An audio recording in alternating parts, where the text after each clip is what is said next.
Hello दोस्तों, तो कैसे हैं आप लोग। दोस्तों 15 अप्रैल 1912 की वो काली रात जब इतिहास का सबसे बड़ा और मजबूत जहाज समुद्र की गहराइयों में डूब गया था। इस हादसे ने न केवल हजारों जिंदगियों को खत्म कर दिया बल्कि पूरी दुनिया को हैरान भी कर दिया था। दोस्तों आज की ये वीडियो काफ़ी इंटरेस्टिंग होने वाली है क्योंकि आज की इस वीडियो में हम बात करने वाले हैं टाइटैनिक जहाज की। और ये जहाज इतना खास क्यों था और ये कब क्यों और कहाँ कैसे डूबा था। दोस्तों आज की वीडियो में हम अपने इन सारे सवालों के जवाब जानेंगे। तो चलिए बिना देरी के वीडियो को शुरू करते हैं। 10 अप्रैल 1912 को दुनिया का सबसे और अपने टाइम का सबसे लग्जीरियस जहाज अपने पहले सफ़र पर निकलता है। दोस्तों ये जहाज साउथहैम्पटन से न्यूयॉर्क जा रहा था और इसके अंदर हर तरह के लोग बैठे थे। इसमें बिजनेसमैन से लेकर एक्टर तक मौजूद थे और इस जहाज की कमांड संभालते थे 62 साल के senior captain Edward John Smith. जहाज में बैठे सभी लोग बहुत खुश थे क्योंकि ये दुनिया का सबसे बड़ा जहाज था। इसकी लंबाई 269 मीटर थी और ऊंचाई 53 मीटर थी। दोस्तों इसके अंदर जो लग्जरी इस्तेमाल की गई है इसे बनाने के लिए वो चौंकाने वाली है। उस जमाने में इस जहाज को बनाने में 7.5 मिलियन डॉलर लगे थे जो कि आज के हिसाब से तकरीबन 400 मिलियन डॉलर के बराबर है। दोस्तों इस जहाज के अंदर की डेकोरेशन आज के 5 स्टार होटल को भी पीछे छोड़ देगी।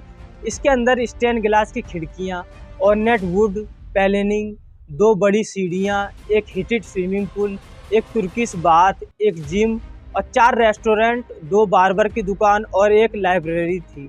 दोस्तों इस जहाज की फैसिलिटी और डेकोरेशन काफ़ी ज़बरदस्त थी, यहाँ तक कि इस जहाज के फीचर भी ज़्यादा यूनिक थे। दोस्तों इस जहाज को अनसिंकेबल भी माना जाता था, यानी ये जहाज कभी डूब ही नहीं सकता था। 22 स्टार लाइन कंपनी ने इस जहाज को बनाया था और इस कंपनी के vice president Philip S Fenton ने इतने कॉन्फिडेंट थे कि ये जहाज कभी डूब ही नहीं सकता है। लेकिन अपने सफ़र पर रवाना होने के बाद 2 दिन बाद 12 अप्रैल 1912 को टाइटैनिक को आइस वार्निंग मिलने लग जाती है। यानी दोस्तों ये जिस अटलांटिक ओशन पर तैरकर अमेरिका जा रहा था उस रास्ते में काफ़ी सारी बर्फ़ की चट्टानें मौजूद थी। 40 किलोमीटर प्रति घंटे की रफ्तार से ये जहाज आगे बढ़ रहा था। उसके 2 दिन बाद यानी 14 अप्रैल 1912 को टाइटैनिक को 7 आइस वार्निंग दी जाती है कि जहाज को संभाल कर चलाया जाए क्योंकि समुद्र में काफ़ी बर्फीली पहाड़ियाँ हैं। लेकिन कैप्टन एडवर्ड्स और उनके क्रू इन वार्निंग को अवॉइड कर देते हैं और टाइटैनिक की रफ्तार कम नहीं करते। धीरे धीरे रात हो जाती है और टेम्परेचर नीचे गिर जाता है। दोस्तों इस 14 अप्रैल की रात की खास बात ये थी कि इस दिन चांद बाहर नहीं आया था जिस कारण काफ़ी अंधेरा था और कुछ साफ नज़र नहीं आ रहा था। रात के 11:39 पर फ्रेडरिक फ्लिट नाम का एक आदमी जहाज के क्रॉस नेस्ट में बैठा होता है कि अचानक से ये अपने सामने देखता है कि एक बड़ा सा बर्फ का पहाड़ बिल्कुल उनके सामने आ गया है। उसके बाद वो जल्दी से नीचे इन्फॉर्म करता है कि जल्दी से जहाज़ को मोड़ो। उसके बाद जहाज़ वो लेफ़्ट साइड में मोड़ा जाता है, लेकिन तब तक देर हो चुकी थी और 11:40 पर जहाज़ जाकर बर्फ़ की पहाड़ी से टकरा जाता है।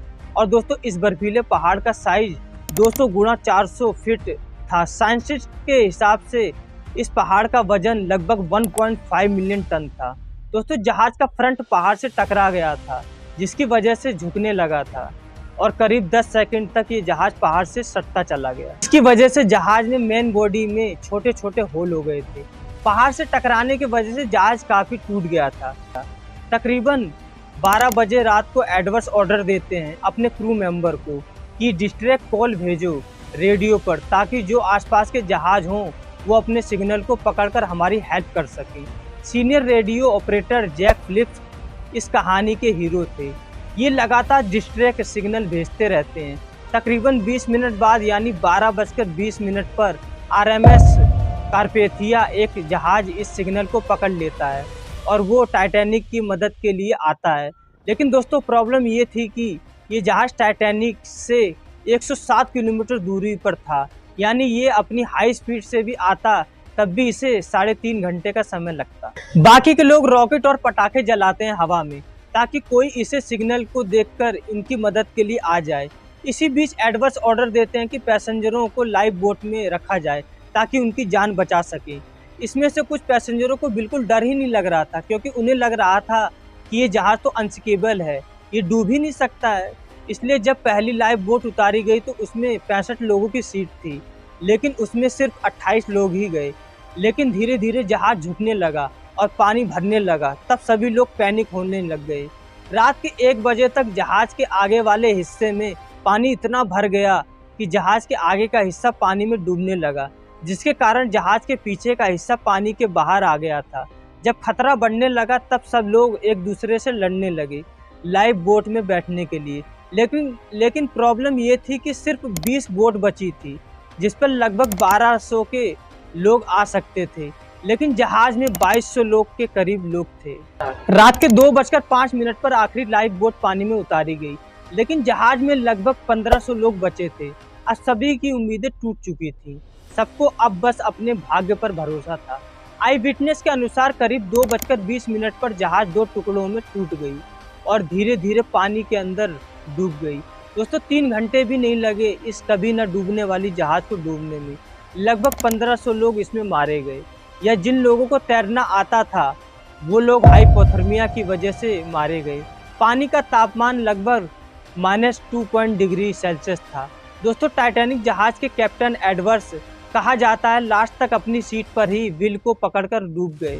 दूसरी तरफ लोगों का यह भी मानना है कि उन्होंने सुसाइड कर लिया था गोली मारकर। जो लोग डूब गए थे उनकी तो ये जहाज मदद नहीं कर पाता है, क्योंकि सिर्फ 1 घंटा ये लेट हो गया था। लेकिन जो लोग लाइफ बोट में थे तकरीबन 750 के करीब, ये उन सबको सक्सेसफुली बचा लेता है। दोस्तों ये थी टाइटैनिक जहाज की पूरी कहानी, किस तरह से ये जहाज डूबा था। आशा है आज की वीडियो आपको पसंद आई होगी। धन्यवाद।